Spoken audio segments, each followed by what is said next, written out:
Assalamualaikum. Pada kesempatan ini saya akan memberi informasi obat Metformin HCl. Metformin ini adalah obat golongan obat keras, ditandai dengan lambang K berwarna merah. Maksudnya adalah obat ini harus dibeli dengan resep dokter.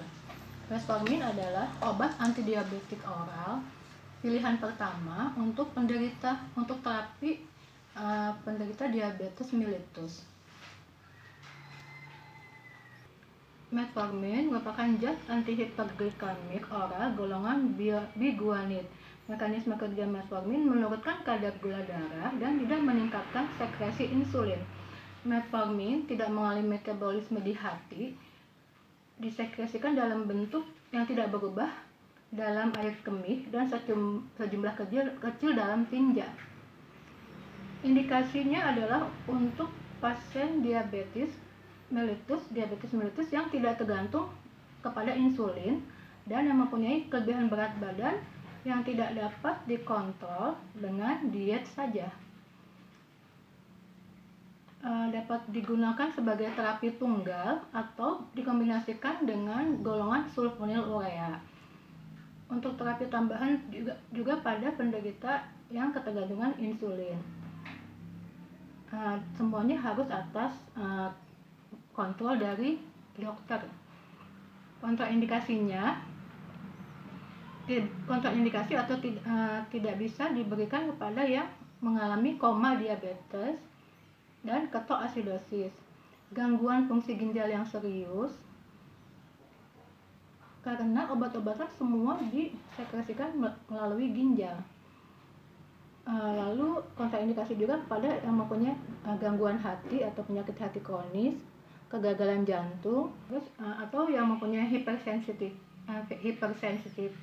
atau orang yang alergi terhadap obat ini, itu dikontraindikasikan. Juga terhadap ibu hamil dan menyusui harus atas pengawasan dokter. Dosis awal adalah 500 mg satu tablet 3 kali sehari. Dapat disesuaikan secara bertahap atas pengawasan dokter. Maksimal dosis adalah 3000 mg per hari. Bila kadar gula darah sudah dapat terkontrol, dosis bisa diturunkan secara bertahap.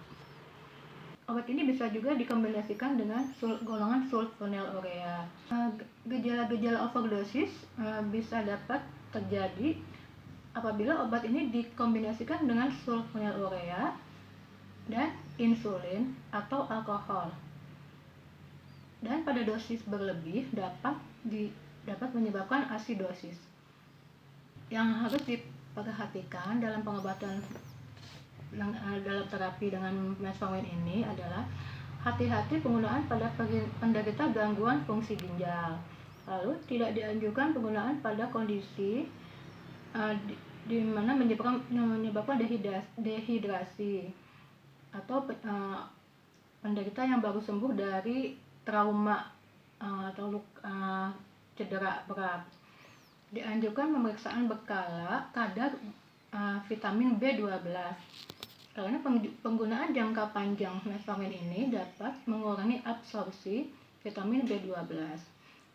Dianjurkan pemakaian metformin ini dibarengi dengan minum suplemen vitamin B12. Tidak direkomendasikan penggunaan pada anak-anak. Kemudian efek samping dari metformin ini ada sedikit gangguan pada pencernaan, misalnya mual, diare. Tetapi hal ini dapat dikurangi dengan diminum bersama dengan makanan atau sesudah makan, atau bisa juga dikurangi dosisnya secara perlahan-lahan. Tapi apabila gula darahnya sudah terkontrol, biasanya efek sampingnya sudah mulai tidak ada. Demikian informasi tentang obat antidiabetes oral Metformin HCl. kepada penderita diabetes diharapkan untuk minum obat dengan teratur atas pengawasan dokter untuk mencegah komplikasi diabetes yang tidak kita inginkan. Misalnya adalah gangguan syaraf atau neuropati, gangguan jantung, gangguan fungsi ginjal, dan komplikasi yang lainnya. Demikian dari saya. Assalamualaikum warahmatullahi wabarakatuh.